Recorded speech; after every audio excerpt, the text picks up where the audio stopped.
देवानां च ऋषीणां च गुरुं काञ्चनसन्निभं बुद्धिमन्तं त्रिलोकेशं तं नमामि बृहस्पतिम्।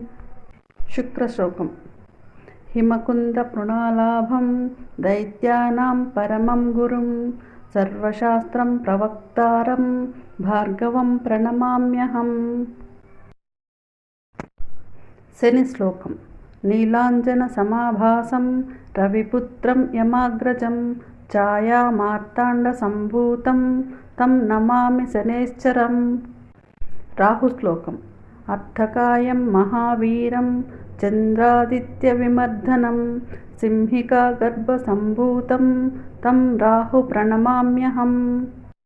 केतुश्लोकम्। पलाशपुष्पसङ्काशं तारकाग्रहमस्तकं रौद्रं रौद्रात्मकं घोरं तं